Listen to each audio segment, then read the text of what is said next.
Hello, ladies and gentlemen. Welcome back to another exciting episode of Stacker News Live with my BFF Keyan, who just woke up from a long nap. Nope, no nap today. Yeah. What do you think? Craziness? Too much crazy for you, I think, right? It's pretty crazy. I mean, but I'm successfully on my island away from the craziness. Yeah. And you have glasses on now. Yeah, you got to put them on. We're going to start drinking. Oh, it's going to be one of those. Well, congratulations. Dude, it's been a long 6 months. Months? Why are we talking about 6 months? Because we've been doing Top Builder for like 6 months, dude. Really? Yeah. I thought it was a 3-month cycle. No? I mean, yeah. It's not. Okay. Well, what was going to say, but we're going to have on our first guest, which is Mark's. And then we're going to have the winner of Top Builder on after that. And then after that, Keyan. I guess we have to do the normal podcast. We'll do the normal podcast. But after that, we don't know who's going to come on. Oh, wow. Yeah. I'm excited. Stay tuned. Yeah. All right, Mark, you want to come on board real quick? Thanks, Keyan. So just want to get Mark's on because what's up, dude? Hey, I feel so bad. We had you scheduled to talk and everything, and yeah, things changed. But oh, that's all right. There were some great people yesterday. Yeah, dude, yesterday's event was solid. Oh, dude, it was. Awesome. Today's event looks freaking solid right now too. Yeah, that's good. What do you think about this crazy week that was for Austin and like Bitcoin and everything? Yeah, I'm exhausted. So we started last week there was a local Edge City event, so we went to that, and then this week has just been all Bitcoin. Every night, late night, going out to the events, but it's been good. A lot of good signal. Yeah. One of the highlights was across the street, University of Austin. Have you been over there yet? Oh, no, I haven't, but John was telling me about it, yeah. Just catty corner over there. Parker and Drew spoke over there. Dude. Is it recorded? Event. Was it recorded? I think so. Yeah, they had cameras. Hopefully they release a recording of it. I know there's a lot of stuff I noticed like that we do in Austin that's just not recorded. Yeah. And it's just like no one will ever know that the amazing talk or something happened. It's like exclusive, but at the same time, maybe we can market it better and get more eyes on it. Totally. Dude, but anyway, let the stackers at home know who you are, what you're building, and all that stuff. Sweet. Yeah, so I was just a pleb. I still am just a pleb, right? But about a year ago, I came to Bitcoin Takeover, and I was working in big tech. I was working at Apple at the time doing privacy and AI, and I wanted to start working on Bitcoin because I had been a Bitcoiner for many years. So I had been using Mutiny Wallet for a while, ever since they launched. And then when I came to Bitcoin Takeover, Tony was one of the speakers there. And after hearing him speak, I was like, all right, I need to team up with these guys. So I met with Tony, actually messaged them over Nostr. So, shout out to Nostr. I messaged Mutiny over that, and we met up for drinks and chatted. And, kind of the rest is history there. Joined Mutiny. Obviously, we made a pivot. A lot of people are familiar with that now. But what it really was is we wanted to scale Mutiny, and we needed some kind of secure platform that we could use to scale it, and nothing existed. We didn't want to have access to user data. We didn't want to be liable for it. We didn't want people to trust us. We wanted to have, don't trust, verify kind of thing. And so we set out to build the platform that needed to exist, and that's Open Secret. Dude, it looks phenomenal. I was talking to you yesterday. I won't give out numbers, but just the amount of people that have showed interest in it, not only people in the lab, but just like everybody around that's outside of our Bitcoin like ecosystem. Can you talk about that? And like, because I don't want to talk too much about the stuff that we talk behind the scenes, but like, I do get that sense for me where I'm just like, I'm interested in what's outside of the Bitcoin ecosystem now more than I'm interested in what's in the Bitcoin ecosystem. But can you talk about why you're looking at the greater ecosystem and how Open Secret will exist in that kind of ecosystem? Sure, yeah. Well, so Bitcoin right now is entering into the mainstream zeitgeist with governments starting to adopt it. And so people outside of Bitcoin who aren't Bitcoiners are starting to take notice. And there are a lot of these properties that Bitcoiners care about, and a big one is privacy, right?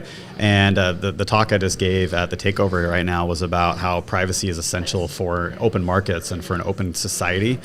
And so when we look at the apps outside of Bitcoin, they all need to have this privacy. And as we look at how is AI going to play into this, AI agents, online transactions, apps talking to each other, we start to see that we're going to need a digital currency that is going to get all these apps and AIs talking to each other. And I think that eCash built on top of Bitcoin is going to be a big part of that.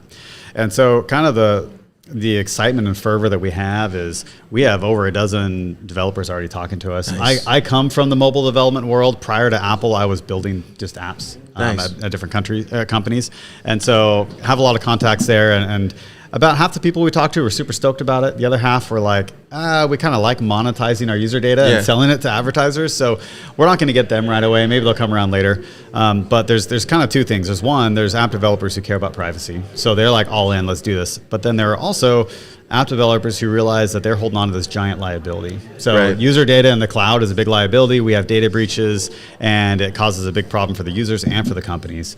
In 2024, the average data breach cost $9 million for the company that was breached, right? Some of them were like upwards of billions, but really that's a liability that the company's taking on if they are not encrypting user data at a more private level, not just at a general level. Right. Dude, it's phenomenal what you guys been able to do in such a short amount of time. Anthony's a wizard, man. He's plus he's using AI. He's like 4 developers in one now. I was talking to him yesterday, and Tony, don't get mad about when I say this, but I'm so inspired by him. I don't know how else to say it other than just that. Like, he's somebody who I talk to that I feel like just gets me the way Keyan gets me. I don't know how to explain that. But I'm just so inspired by that guy. Oh yeah, Anthony, he's great to work with because he will think through things before giving you a response and before like acting on anything, right? Right. He's not just one of these people that like if you say it, he's like, oh yeah, that'd be sweet. Let's just code it up, right? He'll hear what you say and he'll tell you it's an awful idea if it's an awful idea, but if not, he'll like actually think through it. So I really appreciate how genuine he is about things. And he's a great man. Anyways, so where can people go, Marks, if they want to start experimenting with this stuff? I know Jim from Cascader here is also going to work with you guys too as well, or maybe already, I don't know, but like how does that process start? Right. So really the first thing is to go to our AI that we have. So if you want to pull up trymaple.ai. Okay. This is a way, because secure enclaves in the cloud and like what we're pitching with Open Secret, it's kind of a difficult concept sometimes to grasp. Okay. But you as a user can go try it out. So if you go to trymaple.ai and you just start chatting securely, you create a free account, you get free service kind of like ChatGPT, except it's end-to-end encrypted. And so you get to experience like a private key encryption, encrypted data sync to all your devices, and you get to see what your end user would have, right? Amazing. And what you'll notice is that it feels like exactly the same as a traditional app. It doesn't feel any different, except all of your data is private. Dude, look at that pricing. How could you ask for much? Like, that's such a great pricing structure there. Look at that, dude. Yeah, we've tried to keep the price low, right? Dude, I love this. Yeah, and we've got businesses that are using the team account. The great thing about the team account is you get to pool together all of your compute credits. So if you have one person that doesn't use it very much, another person that uses it a lot, that credit's all pooled together, and so you can have some heavy users. But we've got like accountants, lawyers. You have all sorts of different people that need confidentiality. Life coaches. People are starting to jump into this. And then you also have a pay with Bitcoin option for the guys that want to do that. Yeah, it's crazy. We have a significant number of people that are paying with Bitcoin, which is awesome. Look at that. Look, it's just a toggle. Look at that. Turns out you can be a totally mainstream push in this direction and just do a toggle, and now you're a Bitcoin company. Yeah, and we're giving 10% off for people that pay with Bitcoin. So so that's the first place I encourage people to start, is just to see what the end user experience is like, and then you're like, holy shit, this is a great user experience.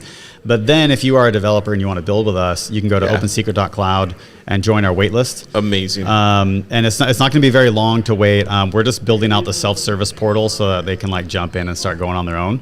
But we're in production. We've got a production environment. We have our first developer app launching in a few weeks. It's going to be an eCash app with some AI stuff mixed in. It's going to be pretty dope. Nice. And you mentioned Jim with Cascader. He's also looking around at this thing he's doing. So, dude, if you guys want to check out the code, there's the code there. If you need to go on and get a pricing, I don't know why I'm doing an accent, but there you go right there. And then also hit up Marks, dude.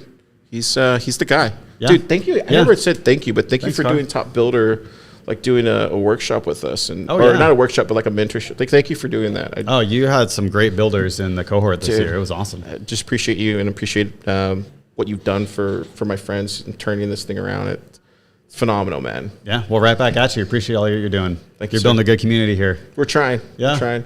Right on. Yeah. Okay. Well, thanks. All right. Thanks, Stacker News. See ya. All right, next guest we're going to have on is Oliver. Oliver, real quick, he won for the Snackers. He won top builder. I have a little something here with me that I've just brought. He won top builder yesterday. Look at that, wonderful object. dude! Amazing, dude. Look. So I think I have it right here, but this was from yesterday. There are you. It's like, what was that feeling like, dude? Yeah, there isn't really much I can say beyond my brain melted in real time. I didn't really know how to respond. I mean, I wasn't really expecting to win, truthfully. The competition was so Really? You weren't expecting to tight. win? Yeah, I didn't really know that I was going to. Wow. I was actually in the other room. I was here in the space when they announced it. And yeah, catch those beasts. And so I had to run and dash into the next room. So it was quite a crazy time. Dude, how hard was it to go up there and do this pitch, dude? Look at you, man. Like, you can't see Stackers go on PlebLab Twitter. It's there, but how hard was it to go up there in front of that large audience and in front of those VCs and pitch like that? What is that like? Well, I think I practiced it a lot, and that's what I think came through on the day, and that's probably why, we managed to take the trophy home. I really care about keynotes, and I care about delivering the pitch correctly, and I spent a lot of time practicing. So I'm really happy with the result. But like I said, I mean, I wasn't expecting to win. Sats GG, as soon as he took the stage, I was like, "Damn, he's definitely got the crown." But I was surprised. Surprised. So for the people that are listening at home, real quick, give them the elevator pitch. What was announced yesterday? What was the... Yes. Yeah. So we're building the global Bitcoin earn ramp for Gen Z. So we're trying to gamify the onboarding experience for the new folks in the space who are younger and who might not read a Bitcoin book or listen to a long podcast. And really something like Pokemon Go works pretty well for that. So we've actually placed Bitcoin beasts around Austin, and we did that last night, 6 Bitcoin beasts. So you can catch a Bitcoin beast by answering a quiz question about Bitcoin, and we will reward you with 1,000 sats for the person who catches all the series of the beasts, and there's 6 of them in total. You can get 1 million sats. So it's quite a nice entry point for beginners. We actually had someone last night who went through and caught all the beasts. So, last night? Yes. After you did it? Oh my God. Immediately after we did it. Oh my God. They went around on scooters to try and catch the beast. So wow, so people were literally playing it after you had launched straight away in the afternoon? Yes. Oh my God, dude. So we're going to be distributing the rewards to them really soon. But yeah, the plan is basically to put more on the map every month. So there'll be different series of beasts beyond these, and to roll it out across to other cities as well. What was this like here? That was really cool. We wanted to do some marketing for South by Southwest, and so we bought a beast costume. We had some sandwich boards made. Everybody knows who that is. That's Pleb Poet. Yes. Who's in the suit? That's EK. EK's in the suit. That's amazing. So they really helped us out. They did so well, and the overall sentiment was people were really excited about it, and we distributed 500 cards across 2 days. That looks amazing, dude. It was good fun. Oh my God, it's good fun. I'm so freaking happy for you, man. Thank you, dude. You've been grinding for a while. Yeah. Can you just tell us real quick, like, what was that like? Like, I mean, I know you don't want to bring it up, but like getting laid off from Swan and then having to have can you just tell us like how that was transformative for you and then got you going in this direction? When you have an idea and it's a hobby project, it can stretch on forever. You could still be tinkering and building for years. And so I think that could have been me if Swan didn't go through what they went through with having to lay off, more than 50% of their staff. I think this could have taken a long time to build, but really that was the kick I needed to get me to build this thing. And we built all of this in 3 months for Top Builder, the beast catching, and everything you see is a result of this competition, and by doing it full time. So really, going full time, spending a proper amount of time on this it made all the difference. Yeah, phenomenal. Really I'm so proud of you. Keep it going, dude. Keep it going. I appreciate you. Yes, sir. Thank you, Oliver. Thank you. Can you tell Keyan to absolutely come back? Dude, look at that. That looks so sick. Oh, man, so amazing. Keyan, what did you think about Oliver's win yesterday? thought it was awesome. I talked to a few people who called it in advance, or they called it before the judges called it, which I thought was pretty awesome. So it sounded like it must have been a great presentation. What do you really think? on point. What do you think about like just him doing everything possible, like going during South by, doing this, like trying all this stuff? Like, It's what you have to do. tell us why though, Keyan. Why do you have to do that? Because I think I got this from, of all people, Brian Armstrong. I think he was quoted on a Lex Friedman podcast saying, you just have to keep doing shit, because doing shit gives you information, which you can learn from. So absent like any real clear path forward, you just do something and you get information from it, and then maybe you get a clear path forward. And so especially with marketing stuff, you don't know the way that what's going to cause a product to really take off and have the kind of virality or whatever you need. And so you just have to kind of do stuff. Yeah, I think he like did that very well. He just did stuff, and some of it worked. He got a lot of alpha. Even I got alpha when I was hanging out with him, and was able to learn why Gen Z was having trouble grasping Bitcoin. So that's amazing. It's pretty amazing. Pretty amazing. Cool Pretty stuff. cool. The prize was big. Who paid for the prize? Folger. Yeah, Folger. We just had somebody from Folger here a while ago, and just thanking them. Yeah. If it wasn't for like, I'm not even. This is trust. I mean, we're good partners with Folger, but like, I'm just telling you, like, if it wasn't for Folger, there's a lot of companies that probably wouldn't have not been started in the Bitcoin space. Beloved ones too. So they're legends over there. He was the first VC I talked to. Really? Yeah, Oleg. Okay. And he gave me lots of great advice. I talked to, I don't know if I'm supposed to say aloud, but I talked to an angel before I talked to Oleg, who also gave me a lot of great advice. But they both just gave me. I was like, I'm thinking about raising VC, and they're both like, let's do a call. And Oleg was one of them, and gave me a lot of great advice. Wow, it's phenomenal. Yeah, great guys over there. The thing that we launched, PlebLab launched a startup school. So we've been doing Top Builder for 2 years, and I think I haven't talked to you about this, but I think we have something that's compelling. And Teresa, I think we have like a path forward. So it'll be hybrid. It'll be very, we do things like hand to mouth. So we'll learn this, and then it'll get better over time.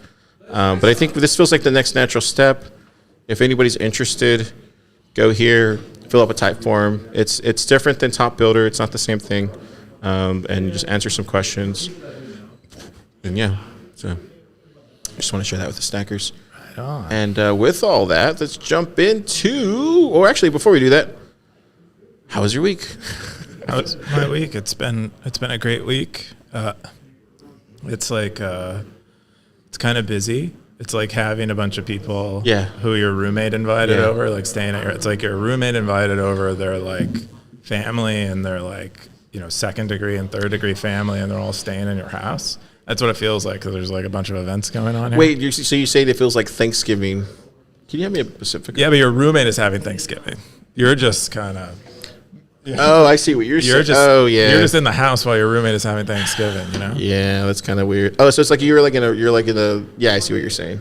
Yes. Do you have a pot opener or no? No, not on me. How do you do it with your?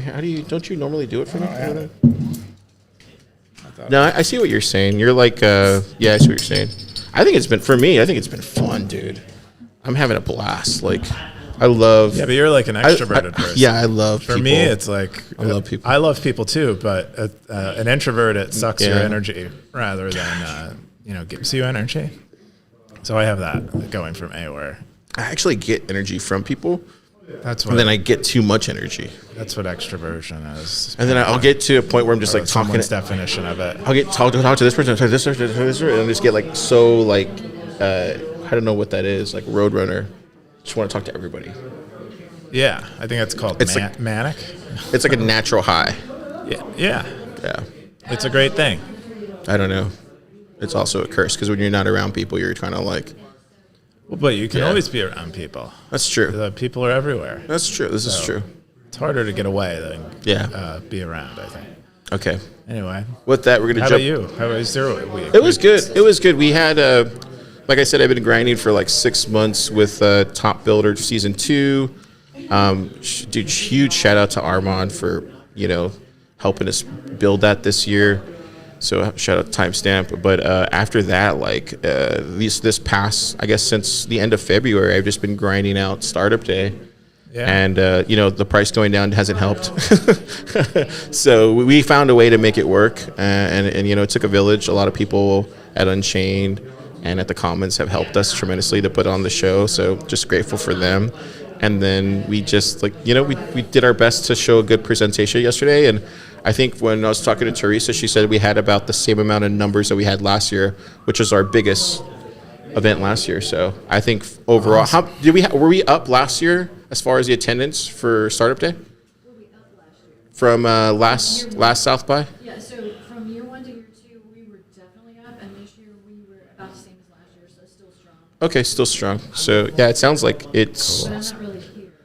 Yeah, but it sounds like it was still good. So Yeah, it was. It was Yeah. a good, strong year for PlebLab. And I mean, our audience. yeah, yeah. So Teresa says it's good. I guess. Yeah, I just think it's been phenomenal, dude. It's been fun. Yeah, it was excellent. Lots of great founders around. That's Oh always a yeah, good sign. dude. Did you meet Adam from Bitcoin Well? I might have. Okay, it was cool meeting him. Who else? Luke Dash Jr. I saw Luke Dash Jr. Did you Was see he him? really here? Yeah, I don't believe it. he was in Really? PlebLab. Wow. Crazy, right? Oh, was he here to talk about Ocean? No, I just saw him here. Oh. Yeah, I had no idea. doxed. But I saw him here. I was just like, oh crap, that's crazy. I must don't believe it. Well, no, I didn't even know it was him until Was he somebody wearing a pointed gas it out. mask? He was Well, wearing a no, gas- no. okay. He was just normal. I was just like, whoa, that's I remember crazy. he was wearing a gas mask. This guy's a legend, and he's inside of PlebLab. That's the nuts. only way I know. I haven't seen his face in person. Everybody I've else just was like cheesing. So I didn't get a chance to talk to him because seen legend. he was talking to somebody else, and I don't like doing that thing where when somebody's talking to somebody, you come in there and interject. So I don't do that. I wait till they're alone, and then I go. Yeah. Yeah. Yeah, that's like you want the gazelle who's away from the herd. No, you just want to talk to them when they're not talking to That's somebody else. exactly what I Yeah. just said. Oh, okay, makes sense. Yeah. Yeah, but it was good, dude. It was awesome. Marty was judging the thing yesterday, and Danny was there, so that was cool. Hanging out with those guys yesterday. Did you listen in on the judging? Were you part of the? No, I just found yeah, out no. about it afterwards. Be curious And, what everyone's votes were. Well, I found out how they. So I got feedback for me. It was like, Carl, you need to be better at this. I was like, oh, okay, we can fix that. So Judging criteria. That's usually a big complaint among judges. well, I mean, they're all VCs. Most of it, so it's like Judge them based on you can VC. judge them based on VCs. Yeah, but they don't get. They're always Yeah. confused by it. I know Marty's a pretty smart guy. So is Danny. Anyways, I could be better, obviously. Yeah. But I'm so grateful for him, and just amazing. It was cool seeing Danny was here, and he was like hanging out at the lab, and was catching up with him, and he was talking about his podcast, what Bitcoin did, and just like how I think they're massively on stage right now. Oh yeah, they're on stage right now. Yeah. Yeah, him and Marty are doing a joint podcast together. Yeah, that's cool. But we have to go on at 4 every week. We just do. It's true. It's true. It's our normal time. Yeah, but you might, anyone watching live might want to go watch that one. And Yeah, come definitely back go to watch ours. that. It's probably better. Okay, cool. Let's jump into the top 5 stories of the week. The first, we're going to go number 5. The number 5th top story is producing. Wait, what's going on? Cuba Day at scale. Cuba Day at scale. I bought a juicer for the pulp, not the juice. That's this is right. from That's from me. Coop. What? I wrote this over the weekend. Wow, that's 1,664 sats.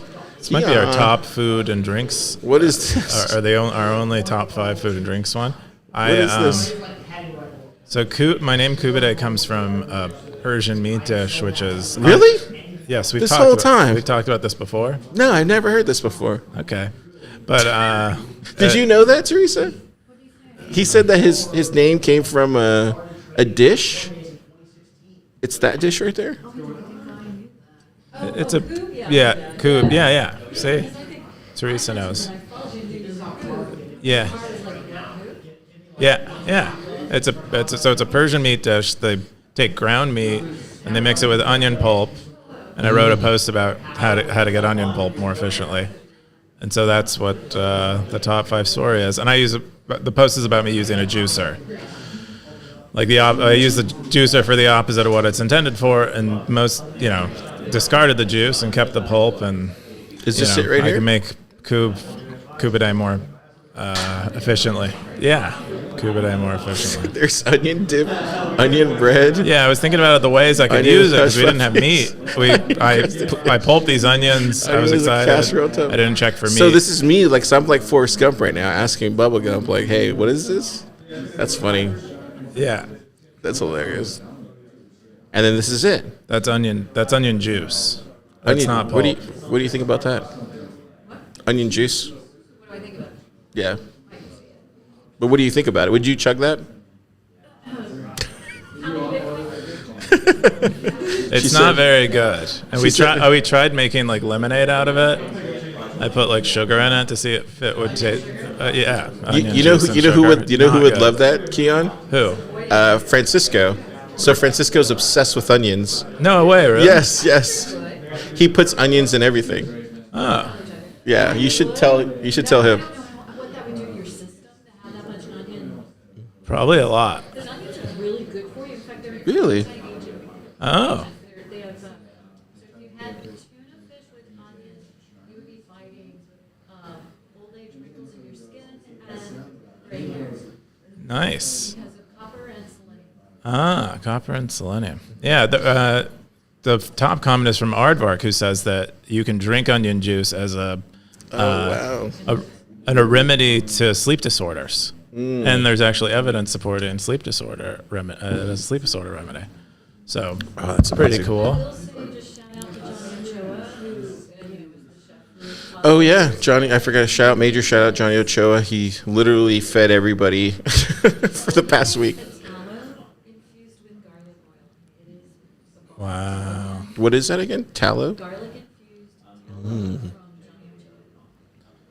Ochoa. Wow. Very cool. So you gonna keep doing this? Yeah, that's the point. I'm gonna do more of it because we'll do like meatballs or like meatloaf, and traditionally or meatloaf or meatballs you'll add like breadcrumbs or some kind of grain, and I prefer not. So we're just gonna add onion pulp instead because it basically fulfills the same function where it's like holding in fat and moisture Yeah. once it's a pulp like Yeah. this. Justin Shocknet said I got an Omega juicer from the juice fasting trend of like 15 years ago and love steak and onions. Thanks for the rabbit hole. What's an Omega juicer? Is that like a better type of machine? I think it's probably one of the like early juicer companies back when everything wasn't made in China and things had a brand name. Like I think my juicer had no brand name. It was juicer. It was just on Amazon. It's called Juicer. Oh, cool. Nice. All right. Well, let's jump into the number 4 top story of the week. This is underrated privacy tools on Lightning. This is from Darth Coin. Wow, he hasn't been in the top 5 in a while. Yeah. 18 comments, 4,250 sats. Keyan, what's this? Yeah, Darth Coin did a write-up on a variety of ways you might get more privacy and kind of listed them out. Specifically, it talks mostly about you running your own kind of LSP for yourself. So you create a public node, and then you use it to route payments to a private node that you have. And it describes like several kinds of privacy gains or privacy techniques you can use to accept private payments, and sort of overlaps with a lot of what these LSPs do for you. And yeah, there's some of these I hadn't heard of before, but some of them I have. It talks quite a bit about zero conf channels, which is you basically never hit the chain in some cases. I think Zeus might even offer zero conf channels, or that might be specifically a Blix feature. Talks about the various ways that Blix and Zeus as mobile Lightning nodes support Lightning payments. What's up, Jerome? And Sorry. He's a fan of Sacredeus Live. oh, cool. What's that? He watches us. Oh, hey. Yeah. Well, if you want to come on camera, you can come on camera. Oh, wow. He does get to go on camera. Yo, what's up, Jack? I'm a fan. These guys are awesome. Thanks, Jerome. Dude, he came in yesterday at startup day. He came to me, he's like, I'm here. And I was like, oh, crap. I'm like, dude, thank you so much for coming. And I think you skipped work for it too, right? Or something like that. Oh, I was like, dude, but every time I see him, he's always just like saying all the good stuff that we're doing. Oh, that's great. Yeah. I appreciate that. Yeah. Thank you so much, Drew. Absolutely. Love you, brother. Thanks, Jerome. Yeah. Guys. Thank you. Oh, did you grab a shirt? Did you grab the shirts? No, I'm good. Okay. No. Okay. I'm paying. Okay, cool. For the shirts. Okay, thank you, sir. But yeah, it was funny. Anyways, go ahead. I'm sorry, Keyan. Oh, I think I said most of what I was going to say. It's a good summary of kind of the things if you want to have a more private Lightning node set up for yourself. I think it's a good description of the technologies and techniques you can use. It's like a pretty broad survey. It's not really harping on any one particular method. Yeah. And it describes loosely how things like wrapped invoices work, and yeah, I would recommend it for anyone interested in improving their Lightning privacy. Yeah. And then we also have the number 3 top story, book review, the Bitcoin Mining Handbook. This is from Siggy47, 8 comments, 3,601 sats. What's this? I feel like I've read that. No, this is the second one of theirs or the first one? I think they occasionally produce these PDFs versions of their blog, and so this is another one. I guess it's a collection of their mining-focused articles, more of an introduction. Like Mining 101 articles. So here's some other books that they have. The Mining Heat Reuse one. I think that was another recent one, too. That's cool. Yes, Marty did the foreword for it, Yeah. and Siggy's been getting into pleb mining. Last week we talked about the Keyan, I think 3S that he purchased and started using. And he said it's a pretty good intro. He said it's a very basic intro, and he only recommends it for very beginnery people. I remember that.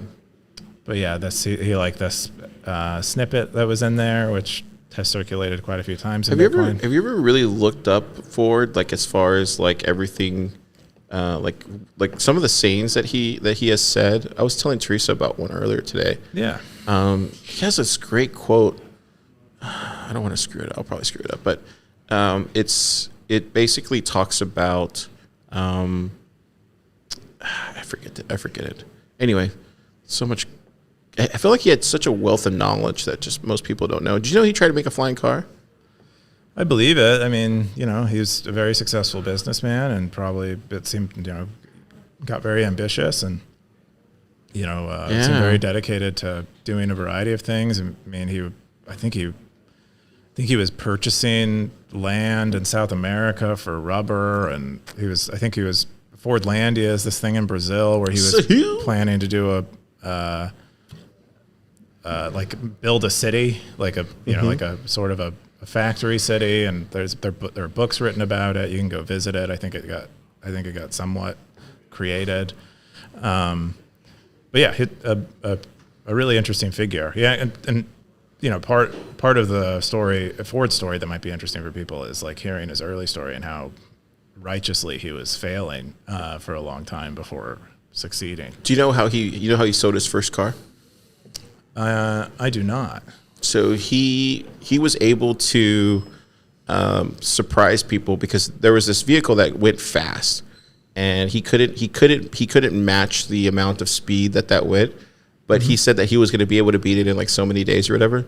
And he literally jumped in the car himself, and it was like so dangerous to do, and he like beat it in actual speed, and that put Ford on the map as far as like a vehicle. And it was just that one like saying you can't do something. He did it, and then he was the first.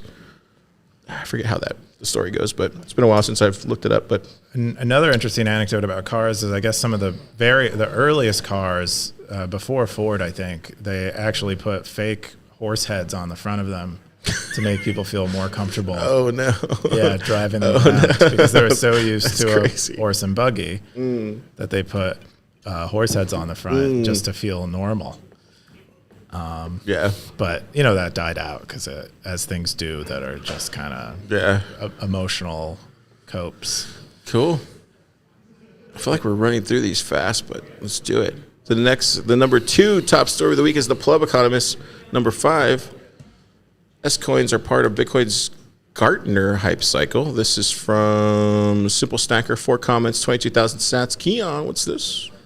Yeah, I think Simple Stacker is using the Gartner hype cycle to explain like why shitcoins came about. Like, and that might have been, if you believed in the Gartner hype cycle, which was reason to, not really believe it. But if you believe in it, you might, it might lead you to conclude that something like shitcoins would emerge. And so he describes the Gartner hype cycle to us, and then places the emergence of alternative L1s in the Gartner hype cycle. I drew an image of what he basically describes if you go to the comments, and that might help the people who are a little allergic to words at the bottom there. See that? If you click that, this is basically what his article describes, which we can hardly see, but basically describes Bitcoin's invented, and then alternative L1s emerge as people don't really understand the technology very well and the purpose, and begin thinking it might be extended for other things. And that's like the peak of enthusiasm, and then it declines as we realize those things are. So is he saying Bitcoin L2s? Oh, there's Amron right there. Yeah. Is he saying Bitcoin L2s are not mature right now? Is that what he's saying? No, so he doesn't even mention Bitcoin L2s, but I would say they're not mature right now. This is my graphic. So so he basically describes the peak there and the trough, and he thinks the trough right now is retail's like on meme coins, and they're like in this disillusionment trough, and they're like most of retail isn't investing in alternative L1s because they believe that they are going to surpass Bitcoin. They're invested in them primarily in these kind of toy use cases like meme coins. And then I elaborated, and I'm like, well, and then he said Bitcoiners are like on the rise out of the trough, it seems, and like we're already there. Maybe we never entered the trough at all. I think it's kind of what I was talking to Marks about at the top of the show, where he's literally, oh, nifty nay, oh my god, it's a nifty nay spotted. I think it's like one of those things where, like, I think just Bitcoin, like kind of what Marks was saying, like it already hit the mainstream, and so I think for the most part we just kind of have to just put the payments in at this point, if that makes any sense. Obviously the scaling is going to take time, but it's more just a toggle now. I don't know if you saw, but like on the website, it actually has like a toggle switch where you can just pay with Bitcoin, and I think that's kind of where we're getting to, Keyan, where it's just like it's a technology company. Add Bitcoin payments to it. Add Bitcoin payments to it, and Bitcoin. What would you call that? The skeleton, or what would you call that? The infrastructure. The infrastructure, if you need it, if you need that part of your stack or whatever. But that's kind of where we're at now. Is that a safe? I don't think so. No. Nope. Okay, then what are you saying? I mean, I don't think it's that. I don't think Bitcoin payments are mainstream. I think Bitcoin investing is mainstream. I think Bitcoin payments are still extremely niche. I think Bitcoin payments are as niche as maybe Bitcoin was in 2013. Mm-hmm. So I don't think we're at the stage where we just toggle it into applications. Yeah, I don't know. I feel like we're getting close. I mean, it's hard to not believe that when we're surrounded by Bitcoiners, so I would agree. You want another beer? Yeah. I'm just 3 in. This is my... Well, we have the count here in the bottom right-hand corner. This is my, like, car. Just enjoy your day. Oh, this is like the Bedford episode where it starts off good and then it just goes bad. This could be like the Bedford episodes. No, I'm not trying to forget it. Yeah. This could be like the Bedford episode. Stay tuned, stackers. Darth loves this right now, I'm sure. Well, he might. I think he might. He's probably... Dude, there's an IPA for you. We got you some different ones. Ooh. Look right there. Oh, there's like... Oh, I'm not. I don't drink anymore. Oh, yeah, that's right. Yeah. I've stopped drinking. No, he stopped for like good, yeah. I'm pretty sure. Yeah. How's that going?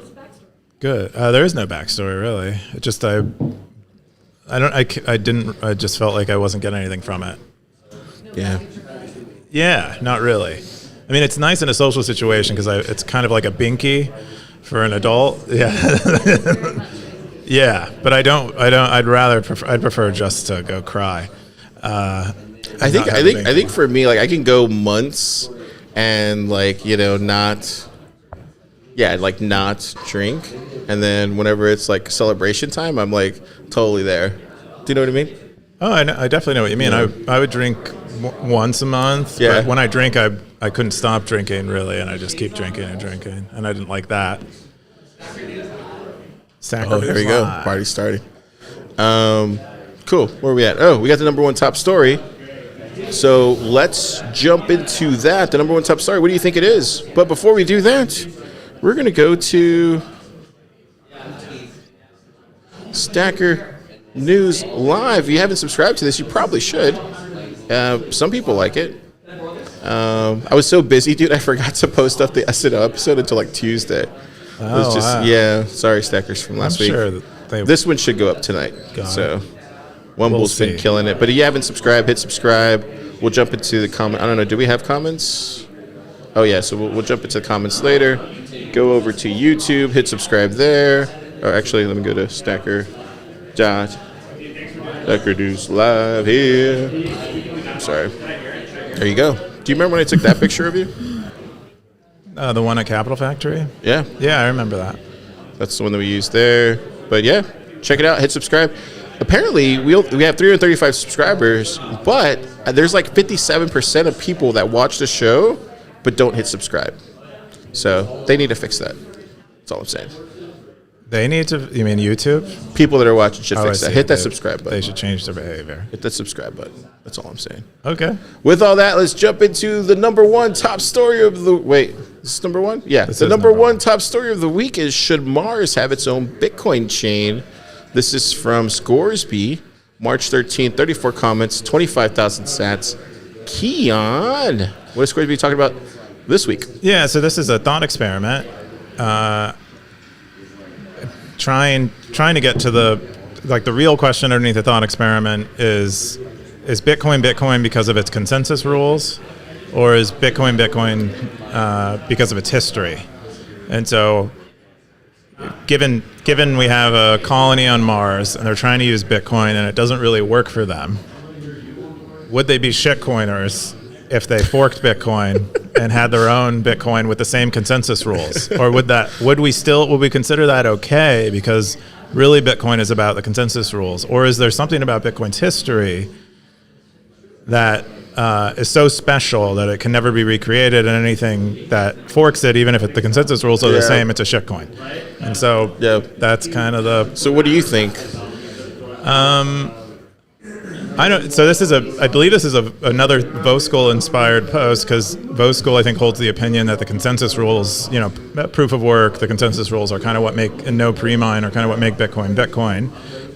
But I do think it's going to be hard to recreate the same conditions again, because any fork of Bitcoin is going to be presumed to have value, and therefore early people who are aware of Bitcoin's history are going to try to accumulate as much, basically pre-mine, even without a technical pre-mine. We're going to pre-mine effectively. Yeah, and so it can't get recreated. I really do think it's very possible that we will just start using like another type of asset that's like, how do you say, that's not digital at that point. Like when we do move to Mars, it'll be a different asset, and it'll probably be an asset that's like a certain type of like rock, or however, like I don't know, like an element that's not like, how do you say, like...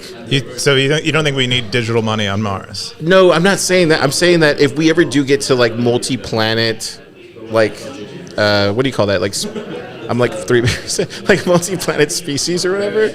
I think we would get to, trying to put my thoughts together. Help me here, Keyan. No, I think we would. You haven't put enough thoughts together for me to help you. I think we would get to a point where it would just be a rock, and that rock would be, whatever that element is, would be very scarce. and then we would be on the hunt in the solar system for that element, and then that would be the hard currency. I think that's what I think would evolve to. Okay, so we're not going to be Bitcoiners when we're multi-planetary. Yeah, I don't think we are. Oh wow. Yeah. Is that a bad take or something? That's pretty controversial. You're basically saying if Elon succeeds, Oh wait, Tober's a perfect person to ask for. Tober, sit down. All right. Okay, wait, because I think this is such a great topic.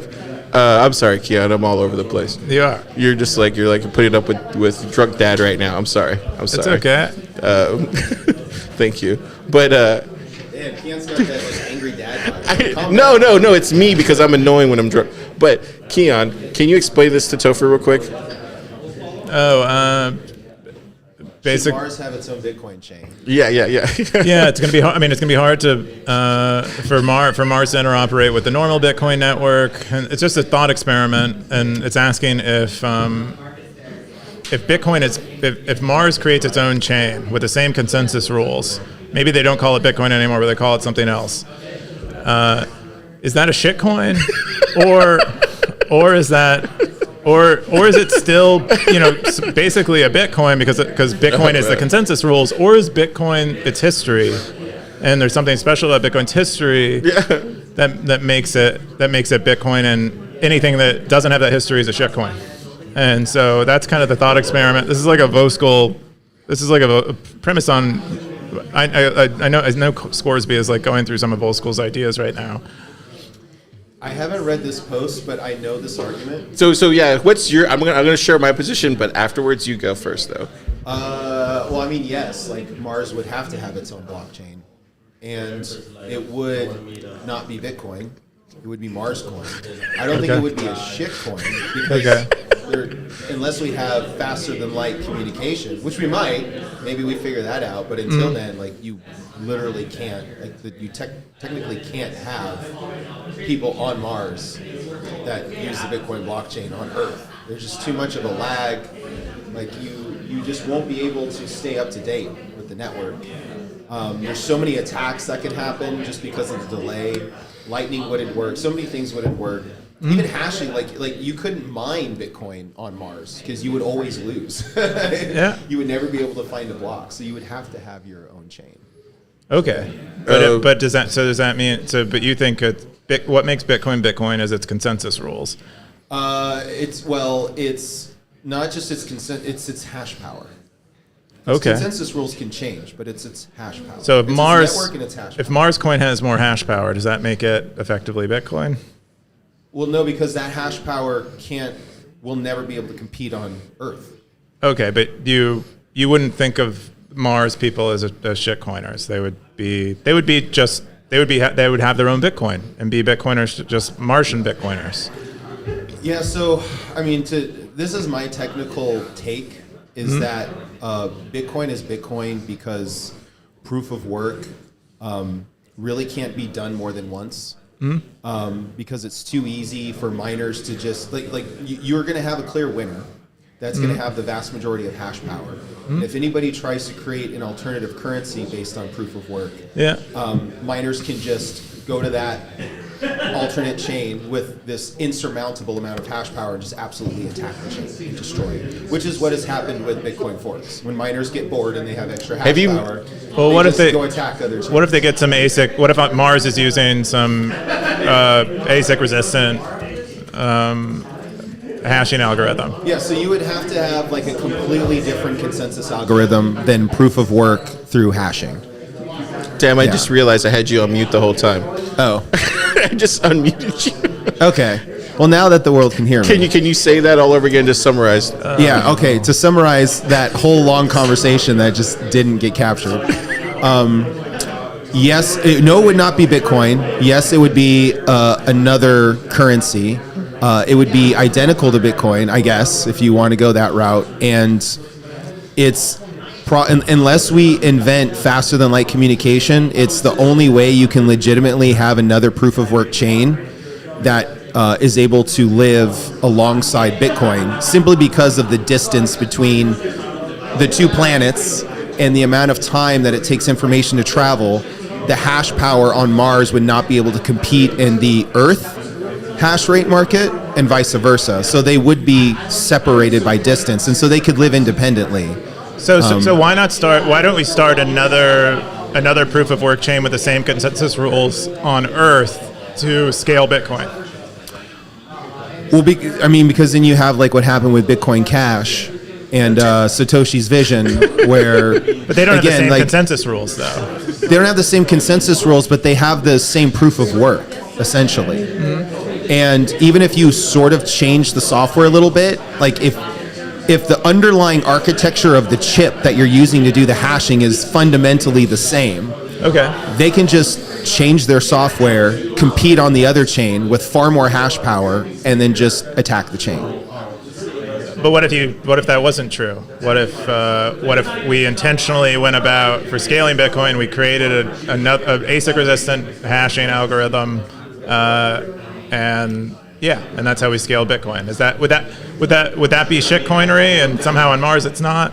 So I wouldn't, if there's an alternative currency that's identical to Bitcoin, but it uses a different proof of work algorithm that doesn't compete with Bitcoin's proof of work, I would consider that, and that is the opportunity to actually have a legitimate alternate currency. Now, the consensus rules would probably make or break whether that was a shitcoin. But, I mean, you do have alternate forms of doing proof of work. Monero has a proof of computation, like general compute, which I think is like novel and very different from proof of work and hashing. Mm-hmm. So I think it does live on its own island. There's also like proof of storage, which I don't know too much about. I didn't really like what Filecoin tried to do with that. It seemed kind of convoluted and gross. But I guess that's another avenue that you could take. There's something you can do with like memory, like computer memory, like fast access. But yeah, so you have to, I think proof of work is what is the solution that makes Bitcoin valuable. But proof of work with hashing's been taken. Like Bitcoin won that battle. It owns that domain. You can't, like if you have anything that even comes close to proof of work hashing, like you won't be able to compete with Bitcoin. You are a shitcoin essentially. Don't even try. But like these other forms of proof of work that are in separate domains from proof of work with hash power, I mean, you could like coexist with Bitcoin. I don't know what you would bring to the table that's fundamentally different than Bitcoin. So just for the stagger zones, Drew has written about this at Unchained heavily. Have you guys read any? Have you all read this before? I think I'm familiar with the arguments, but this Scoresby is not asking about this. He's asking specifically. It's a thought experiment that the same. It shares a premise, but the thought experiment is whether what makes Bitcoin is Bitcoin's consensus rules or it's Bitcoin's history, and so that's really the whole. It's kind of cool though that like how in depth he went in on this. Like I love the. Yeah, he's a physicist, so. I saw him speak. Like I think it was at the 21 or 20 conference about this, and I forget which conference it was, but I thought it was fascinating that he had all this information. What do you think about this, Topher? I would agree that what makes Bitcoin is its consensus and its history. Yeah. Okay. But then I would say it's like what gives Bitcoin value is its proof of work. Yeah, I think it's going to be more. I don't think we are going to. This is my take, and I said this earlier to Keyan. If we become multi-planetary, I don't think Bitcoin's going to have anything to do with that. I think it's going to come down to like a certain type of element that we'll attribute. We'll go back to a metal standard or whatever that element is. I think Bitcoin will still exist on Earth. I just think it will stay on Earth. But I do think, now seeing this, I do think the Elysium. Have you seen that movie? Like where it's above? Yeah. I think that's probably the first step to make Bitcoin multi-planetary. But I would imagine you would just trade, like in any sci-fi movie, you would just like, I don't know if you've ever seen Total Recall, but that guy made a really great art house film called RoboCop. Then he made Total Recall. Then he made Starship Troopers. But in that movie, he has credits. They're just credits. Yeah. And so that's how they swap between the two planets of Earth and Mars. So I think it would be more. So you're like an e-cacher if we're multi-planetary. You would just have like a credit system. Okay. At least that's how it's explained in sci-fi. But I think if we got to that point, I think the only way what Drew is talking about, I think it would work in an Elysium type of scenario where it's above the earth or close to the earth, and then Bitcoin would probably still work. You could still spend in this movie. It's so amazing because this is the guy that made District 9, but it's such an amazing movie because in this movie it talks about how like the upper echelons of society live in this bubble above the earth, and it's kind of cool because it has all the best technology. They have flying cars, it's like everything. And the people on Earth are the ones that are like the bottom feeders. And that makes sense in a Bitcoin standard because Bitcoiners will be living in the Elysium thing. And so it... Yeah, but the gates are open. The gates are open. It's not like we're literally living on an island in the sky where nobody else can get to. Like yeah, but it's a can perfect get onto idea Bitcoin. of what a citadel could be with Bitcoin. And then, but I think ultimately we became multiplanetary. It would just kind of fall in line with all the other sci-fi stuff where it would just be credits. And it would be like, or tied to a metal of a sort, whatever that scarce metal is. An obtainium? Yeah, I don't know. That's my take on it. I don't know. Okay. Well, I didn't realize you were interplanetary shitcoiner car, but that's okay. But no, I'm just saying like that's the only way to do it. I know you're a gold bug, so long as we're on multi-planets, No, I believe. later, Oliver. So you're thinking... Later, Oliver. Yeah, go sleep, brother. No, I'm just saying like I don't know. Yeah, I don't know how you would do it otherwise. I think it's cool. I think it's interesting. I just think it's kind of... So I wonder what happens when Elon gets us to Mars. Are you going to sell all your Bitcoin? Knowing him, he'll probably just like do like Dogecoin only or something. But Dogecoin, I believe, has a similar proof of work algorithm. He'll probably fork it because he's a shitcoiner though. Like he'll have like Mars Doge. no, but like Elon will fork Martian it. Doge. Elon would fork it because he's a shitcoiner. Okay, but you're a shitcoiner too. No, I'm not. I'm talking about living in Elysium. I'm talking about living. Those guys are definitely shitcoiners. No, they're above the earth. They just live better than everybody. You know who paid for that thing? It was Vitalik. No, it was probably Bitcoiners that paid for Vitalik that. put it in the sky. Watch Elysium. Because you've never seen Elysium. Of course, I've seen Elysium. Oh, you have seen it. You know what's interesting is like, It's like going to Christopher Nolan, Mars. right? Or is who did it? It's the guy who usually does sci-fi. He did District 9, then he did Elysium, and then he's made Did Chappie. Chappie Oh, it's the same too. thing Yeah, in Chappie District wasn't 9. good. Dude, I like that Chappie's my movie. It's a favorite good movie. No, Elysium's great. I love Elysium, but I think that's where Bitcoin is. That would be the citadel in the sky. Yeah. Yeah. I thought it was But Blackjack you would and just hookers. use Bitcoin there, though. You wouldn't use... on Elysium. Yeah, you would just use that's Bitcoin. Yeah. Probably okay. Yeah, I'm for that. I just don't think Well, you can't make it work in Mars, though. I know, but then you're like, let's do gold. No, I'm saying, like, if we were multiplanetary, Keyan, you would just move to a different asset that made sense for multiplanetary species. I think it's a fair point, but that you should. So are you going to sell all your Bitcoin when we get to Mars? No, I'm going to live on Earth. I'm not going to go multiplanetary. You Okay, kidding so me? I'm not you're leaving. saying to transact between planets, we have another currency that's suitable for like slower than light. I think it's just speed like Star Wars. They all use transmission. they all use credits, dude. They all use credits from Or the evil light speed empire, transmission. Okay. right? All right, so we'd settle up in some kind of... Well, did you ever see Mandalorian? Like in Mandalorian, he uses the metal to get credits to go to these other planets, but they all use the same credits of the it's fiat. Yeah, that's it's just fiat, yeah. writers that don't want to deal with like Yeah, the I don't- logistics of how I that don't would know. actually work. I think that's human behavior. Well, To yeah, have like, a fiat currency? humans Yeah, just yeah, want yeah, yeah. I to think it's have a human magic number that's their bank balance that works anywhere and everywhere. I think that's and not human think about behavior. how it works. Yeah. But it's I don't not know. This that is simple. an interesting take. I don't know. Yeah. I don't know. Just think like whoever is first to go to Mars I think Oh, could be like the new Satoshi Nakamoto. Because if you were the first, like if you showed up to Mars and you're like the only one with ASICs, I think this is a fascinating conversation, though. you would be the first one to mine like 1 million Bitcoin. There were some great... Austin, what do you got on this? There's some Austin? great comments in the comment thread. People talking about maybe... Oh, various Justin ways- Shuckton. Do you want to read this? No. Okay, I can't read this. Okay. I'm like for it. Yeah, go ahead.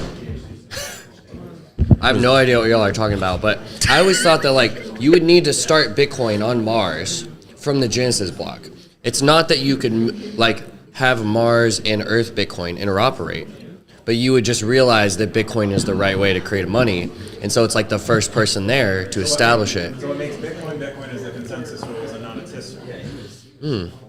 Yeah, that's an interesting. And so why don't we do that on Earth to scale Bitcoin is create another chain? Oh, here you go. Yes. There you go. Oh no! Wait! Hold on.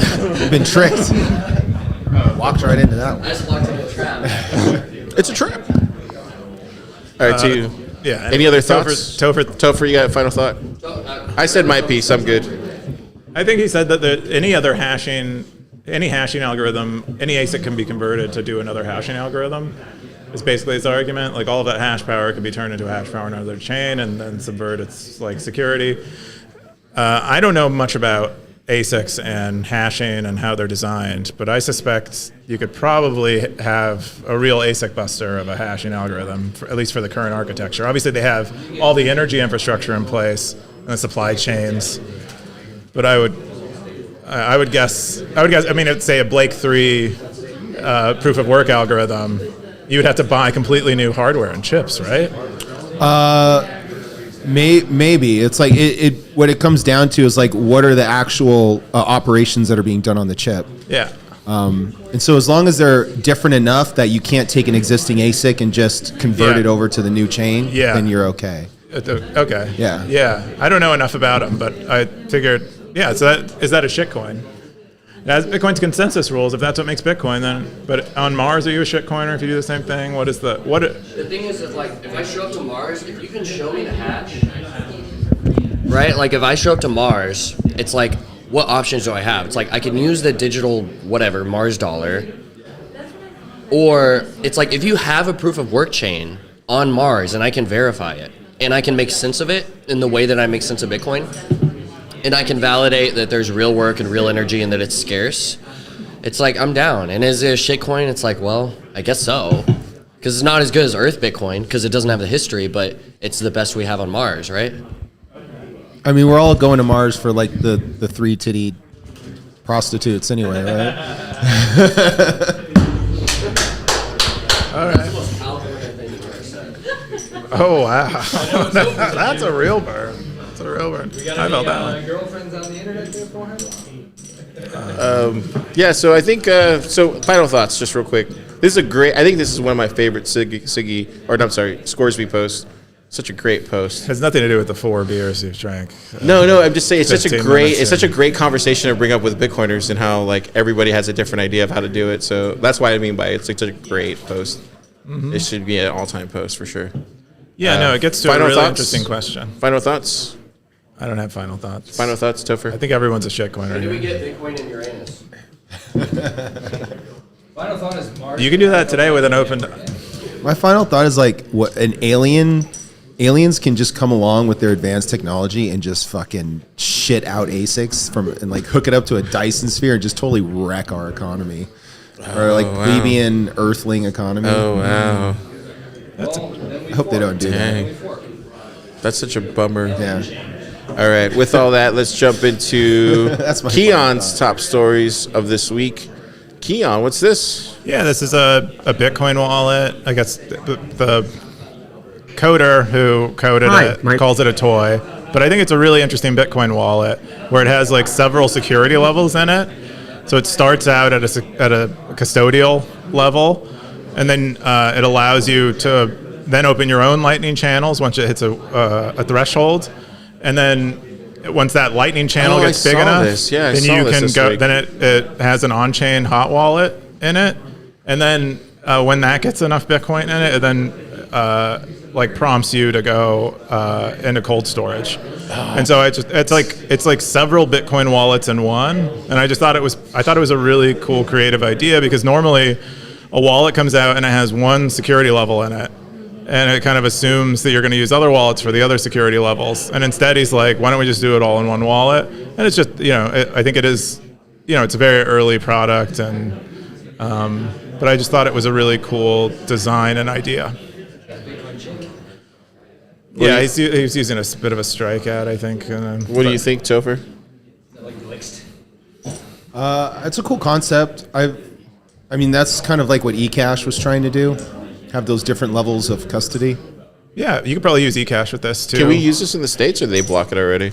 It's using custodian. I think it's partnering with custodian. So he's not the custodian, but I think he's partnered with not really partnered. I think he's using the API of CoinOS when I asked him in the comments. So you have CoinOS, which is a custodian in Canada that doesn't KYC. And he's using them as their default custodian, but you could, I assume he could hook up to Blink if, maybe you could use Blink without KYC. Yeah, not in America, but in many places in the world you can. I thought it's really cool where it's just like, you might not know this, but this is a lot of money to store in this way, and here's a better way for you to store it. And yeah, Cool. There you go. That's that story. Let's jump into your next story. Was this one? What's this? yeah. So Dana J, I don't know how you pronounce his name, Hannon J, created an alternative to Aperture. I think it's like I talked to FewSats in the comments, and they said it's less feature complete than Aperture. Yeah.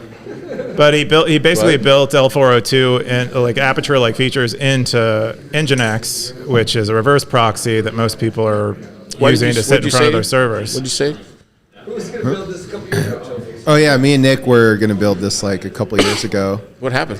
The vibe coding didn't exist, so we'd actually have to learn how to build an Nginx plugin. So for stackers at home who don't know what vibe coding is, can you explain that to the stackers? Motivation was lacking. What's what is vibe vibe coding? It's Low when you effort just programming. like open up your cursor window and you just start telling your little computer partner what to do. Your little AI coding partner, your companion, your AI intern that you don't pay anything but is just so eager to please you. So you can give them any task and they'll sort of attack that task with. So that's vibe coding? You're programming through AI prompts exclusively. That's basically what vibe coding is. Okay, Where cool. you're programming in human language. Oh, cool. I didn't know that. Yeah. I thought it was something completely I'm not different. sure. I thought where you I guys didn't get see into that one. kind of like, it's like a creative. There was like, a comment that said his README was lacking, so he probably doesn't It's like have a diagram. it's like a vibe where you're just like you're feeling Yeah. it, and then you're just like. But it has just flowing NWC through support you. in it. It is a vibe. But I thought it was pretty awesome. It uses Rust. I guess that's maybe how they implement the module. Tell them the whole idea. Oh, so the idea is that we have this HTTP status code called 402, payment required, that's just sort of been sitting in the spec for a long time, not being used for anything. And so L402 is basically taking that status code and actually making it do something. And so if you have a paywall and you have some content behind the paywall, then you can use L402 so that, if somebody's web browser goes to your content, hits the paywall, they can get this L402 response back with a Lightning invoice, and then they can pay that in order to go through. And essentially it'll be handled by your browser internally. And then maybe if you have like some nice wallet integration like Alby, it could just be completely seamless. Like maybe a prompt shows up telling you you're about to make this payment, but otherwise it's just integrated into the user experience on the internet. And then Nginx is this very popular low-level web server that runs on anything. And so a lot of implementations of L402 would be on higher layers, but to integrate into Nginx is very useful because Nginx is like a very lightweight, very performant, very popular web server. It's very low level. And that's kind of where you would want to handle this kind of thing, is here. And so Nginx having this it's perfect. It means that anybody running an Nginx server, which is like literally everybody that's running any kind of commercial web application is using Nginx. Now they can just install this module, and now they have L402 support. One of their existing shit, right? Yeah, and like as Nick was saying, it's like it's almost seamless because these people don't have to change anything else about their networks or their tech stack. They could just insert this module If they're already running a Lightning node, I guess. But I think he's allowing you to do it through NWC as well, which is pretty cool. I think Aperture doesn't have that ability. So you can actually, you can use this plugin and not even have to run a Lightning node because you are accepting payments to say like Alby Hub. Okay, so he's using. He has different client types, and Yeah. I see LNURL. Okay. Yeah. So Yeah. it's a little more, I think, it's a different user, I think, end user than Aperture. Aperture is someone who's like running their own node. I think Lightning Labs runs Aperture for some of their services. But yeah, L402 is basically a means of authenticating that you've paid for something. That's like the most succinct way to say it. You don't have an account where the account is stored on a database and it says that you've paid for something. It's just in an the same invoice and then a receipt. That's Yeah. it. The receipt gets you through. way. Yeah. Looks like he's a Summer of Bitcoin alum. That's cool. Yeah, I think so. That's amazing. But I think just an awesome project. I think he did Summer of Bitcoin. It says in there, lots of awesome. Yeah, That's awesome. Cool. That's all your. If only we had vibe code. That's all your top stories. Let's jump into the top stackers of the week. Keyan, who are the stackers this week? all right. I triple spender this week. Someone's gonna outspend me and beat me sometime. Let's see. Gray Ruby Undisciplined, Simple Stacker, Blockchain Boo, Blockchain Boo. 0x Bitcoiner, Aardvark, EK117. Yeah. It's a top 10.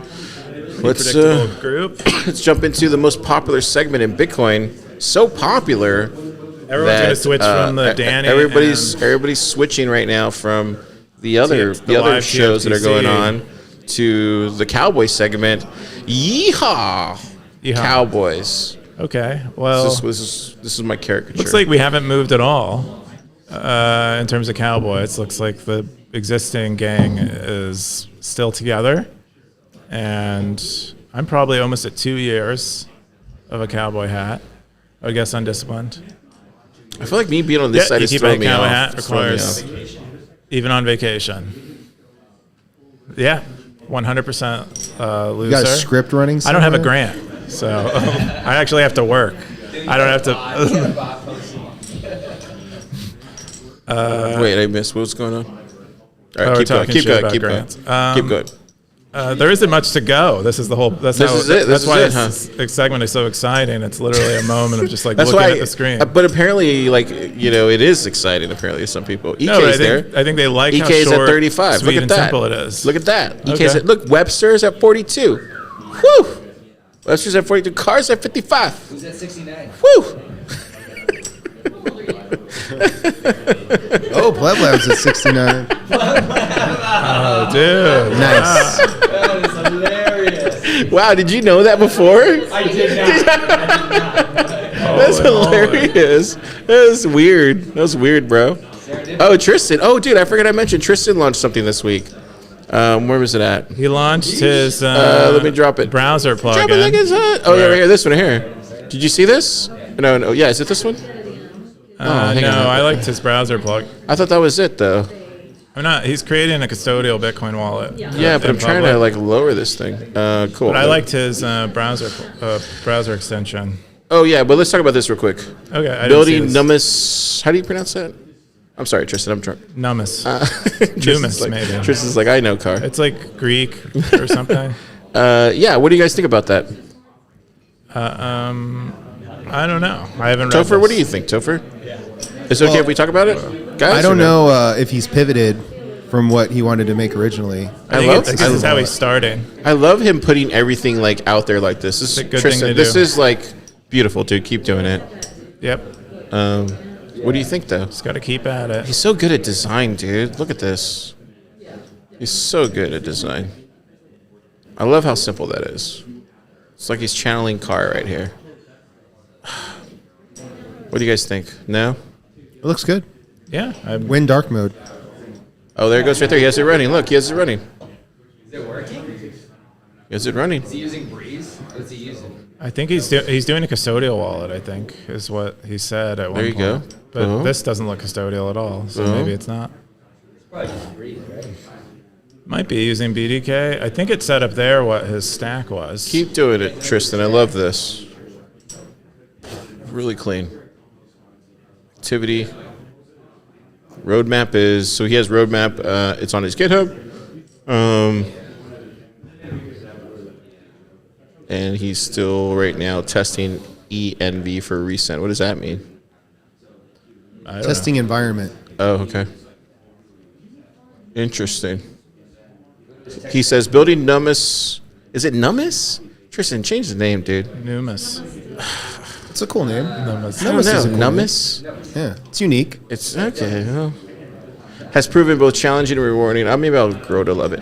What began as an exploratory question about feasibility has evolved into a legitimate product, taking tangible form. This non-custodial wallet MVP represents just the initial phase. Decision to build in public. Yeah, dude, love it. Transparency. Jelly enthusiastic about this project's direction. You're welcome to observe. I just want him to go back to Bit. I want him to go back to Bit escrow, so I'm always going to be kind of salty about Numis. I mean, but to be honest, but Keyan, to be honest, like you want builders building what they want to build. That's how I always fall in the line. I thought he wanted to build Bit escrow, But he gave it like 4 years. but I don't know what I don't know much about it. So I'm not talking about what he gave or what he didn't give. I'm just saying I would have liked to see the Bit escrow in the wild and really being used. That's what I was really excited. I thought. What do you think? No, but I mean being Topher. being used and being promoted and. So a wallet was like the missing piece for Bidescrow. So we talked about building a wallet, and we're both building wallets right now. So I'm sort of building a wallet on top of Froster, and then he's building a wallet, and I'm excited for it. So you guys might both add escrow to it. Yeah. Your wallets. Yeah, Interesting. absolutely. Yeah, that's why I don't know if he's pivoted or what he's pivoted to, because when we talked about this originally, he wanted to still do escrow or using Bitcoin as collateral to have like a line of credit. Okay. Cool. So you can spend with your Bitcoin without spending your Bitcoin, and to I build see. a wallet around that concept. So rather than finding a partner for your escrow service, basically becoming the partner is kind of what this would be. Yeah, I mean, you would still need, like, because even if you lock up Bitcoin and you still need somebody to take the other side of that trade. It's not a trade, but you still need somebody to come in and give you the dollars. And so I think there was like a component here where there was a partnership with a credit card. And so the idea is like you have a wallet where you can lock up Bitcoin and get a line of credit off of it. And so you do need a partnership for that, but you might as well start building the wallet, because I think like if you build like if you build a product, it doesn't have to be 100% functional, but if you can build a product where it sells what the vision is supposed to be, and it's like, look, this is the vision, this is how it feels, it's tangible, you can touch it, you can play with it and interact with it. Oh, by the way, here's the missing piece. Then it's a lot easier to then go to the people that can fill in that missing piece, because you have everything else and you can kind of show them how it all works together. Kind of like Open Secret and Maple AI, where Maple AI, they were just like dog fooding and showing an example of what Open Secret can do in a relatively extreme example, I think, what Open Secret is capable of. So I get that. Have you tried Lava yet? I have not tried. I know about Lava, but I haven't like tried using What their is it? product. Lava what? Lava.xyz. Yeah. They basically do lines of credit non-custodially. So kind of like Galoy. Didn't Galoy do that? No, they're using DLCs here. Yep, they use DLCs to do it. Deloitte was custodial. I mean, the wallet. Oh, but wasn't Carmen talking about... They might have tried to do something like I this. feel like Carmen was talking about DLCs for the longest time about this. Carmen worked at a DLC company. It was Surebits. Yeah, Shared Bits. Shared Bits. Really cool. Oh, okay. That makes a ton of sense. But these guys have been really going for it. I met the founder back in 20. So I guess, can you explain to me, because I'm like 4 or 5 in, how is this similar to Numis then? This sounds like exactly Numis's vision, is to create a Bitcoin wallet and then provide a bunch of financial services on top of the Bitcoin wallet. And it might be different financial services, or they might work differently. You might not want to use DLCs. Maybe use as escrow instead. Okay. But this is Founders Fund. Wow. yeah, That's big. I mean, this use case is going to explode yeah. in the coming years. You think so, Topher? Yes. Why? Look, the tagline. This is a tagline that Senator Loomis is saying publicly: "Saving Bitcoin, spending dollars." So that's like their whole product, the whole point of their product. I mean, this was the vision of BitEscrow, Yeah. essentially, Oh, wow. and just taking this to an extreme. Wow. Yeah. Cool. Well, Tristan, keep at it, man. I'm a big fan. I've always been a big fan of him. I think it's hard doing a startup, and I think it's awesome he's doing it in public, and I love some of what I've seen. I've always been a big fan of his design, and always been a big fan of just the way he looks at the world. We share a lot of the same inspiration. Like, he shot me a message the other day about like Rick Rubin, and he was like, "Dude, you remind me so much of this quote right here," and I was like, "Oh, thanks, dude. That's great. He's just a sweetheart." But yeah, there's somebody screaming, I think. What? I don't know what they're screaming. Something about a They're bar. screaming about the after party. Oh, cool. All right, so we got to get to the after party. Pleb Devs. He also mentioned Pleb Devs backend course. He said check it out because it helped them apparently. Cool. I think that's everything. Do we have anything else to cover? I think that's it, right? Oh yeah, I think so. I think that's it. Keyan, what are you doing this weekend? I don't think I'm doing anything as usual. I think there's a rodeo in town. I don't know if I'm going to the rodeo on the weekend, but maybe. That would be, if I'm going to do anything, that'd be what I'd do. Yeah. What about you? What are you doing? I'm going to go to this after party. Are you going to the after party? Well, I feel like the after party's coming here. Oh crap! Wait, I thought there was at a bar. It is a bar, yeah. Where is it at? Should we shout it out? Yeah, might as well. Saturn Bar. Okay, It's so called everybody's going to Saturn Saturn Bar. So if you're watching this live in Austin, come to Saturn Bar. Is it free drinks like last night? I think so. Oh, I boss. don't know whose card is going to be on file for that. Oh yeah, shout out to Zaprite by the way I for forgot sponsoring Shout the out after party Zaprite last night. Zaprite paid for all the beers last night. That was amazing. Thank you, John. You're a legend. And shout out we'll have him on the to show at some point next week before he leaves. Oh yeah, Yeah. absolutely. Shout out Parker, the Commons team, Bitcoin Park. They came into town and helped out too. Shout out. Who else? Forget Joe, amazing. Joe Kelly, amazing. Shout out Teresa. Shout out everybody who's been a part of this, making this a special week in Austin. We love y'all. We think you're great. Shout out Marty. Shout out Danny. Shout out everybody. Shout out EK. EK actually behind the scenes, dude. He helped us literally write behind this. the scenes. Dude, can you say something real quick? EK, how hard was it to put on an event? Say something. Hello, what should I say, Carl? When- I can't hear you. Really. How hard was it to put on the event when you were helping us? I can't hear you over the people. Oh, he can't hear me. Okay, never mind. Anyways, shout out EK. Shout out. I got one more shout out. Yeah, go for it. So What are we forgetting? I wanted to shout out Oliver real quick. Oh yeah, go for it. So I have two real quick stories to go over. So last night we were enjoying some drinks on Zaprite's tab. So shout out to Zaprite. And I was talking with Will from Lightning Bounties. Shout out to Will. Shout out Lightning And Will was he was enjoying the drinks, with him and his team. And so Will decided that he was going to arrange a scavenger hunt to capture all Oliver the came on the beasts. show earlier and he talked about that. Oh yeah. But Okay. yeah, tell us the other side of that story. Well, yeah. So he was like, bless Will. He wanted to make sure it was a fair race, so he let everybody know that that the Lightning Bounties team was gonna do this, so that it was like everybody had an honest, fair start, I guess. And they hopped on some scooters, drunk as a skunk in the middle of the night, and just started trying to capture beasts. Oh man. To stack those sats. So that's one story. And then also another story is this afternoon, I was downstairs in the Capital One Cafe, and I ran across. I don't want to dox his name, but I ran across somebody that works there who happens to be very good friends with Oliver. And actually, for I guess like a year and a half ago, when Oliver first started, like he was just doing the education angle. This was back when we were in the Brazos location. Yeah.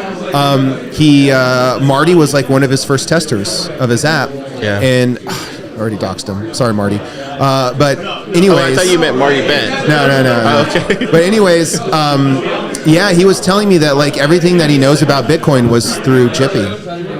Shut up, really? Yeah. Everything, and he knew nothing. Oh, He wow.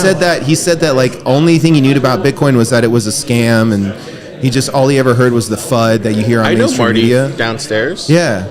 Teresa, he's the guy that always gives us free coffee. Oh, Marty downstairs at Capital One. Tell her what you just said. Like super docs now. I mean, no, Marty's amazing. Like he's always just super friendly to us. He loves us. He's always hooking us up with like free drinks and stuff. You know, spreading the word. But Oliver was the one that orange pilled him through Jippy. Yeah, I didn't know that. Yeah, come here. We got over here on this side. Cameras over here. Give him the mic. So shout out to Oliver You want to sit down? for orange pilling people with Jippy. We're swapping. Wait. Car, do you like my new jacket? Oh yeah, show him the Is it jacket. nice? Yeah, it's nice. Okay, wait for it. Oh, show the camera. Whoa! I didn't realize it was from the. Crazy. Donald J. Trump. I didn't realize from that I'm a event. Trump maximalist now too. I'm Bitcoin maximalist and Trump man. maximalist. Okay. This is amazing. Simon, so what have you good been to up see to? you. What have you been up to? God, a lot of things, but just looking at Bitcoin, being very excited, and just working. And I have 2 babies, so I'm taking care of my family. I love to hear that. I love the cowboy hat. Thank you. I'm trying to transform in a real Texan. Topher, what do you're you- already there, What do dude. you think? Oh, good. I'm 5 beers in, so Cool. I'm just listening now. Perfect. Well, are you guys coming to the Saturn? Yeah, pub? we're about to end right now, Okay, cool. and we're gonna head over there. Well, it's an honor to be there for the end of the show. What do you think about Stacker News? Do you ever watch this show? Do you ever watch? No, I don't really watch the show often, but I love Keyan and everything. You love Keyan. Why do But you it's love- just why- I'm on tell us- Noster. Okay, listen. Tell us why you like Keyan though first. I mean, he's just a great guy. He overcame a lot of adversity of what I know, and he seems to be extremely successful. So just a lot of respect for him, Yeah, thank you. So I love Keyan. The Stacker News is great. It's just I'm on Prime Noster. Okay. So that's like kind of my social media time. Though I should make an effort and go on Stacker News. on Stacker News because I love you guys and Keyan. Yeah. Cool. So I hope.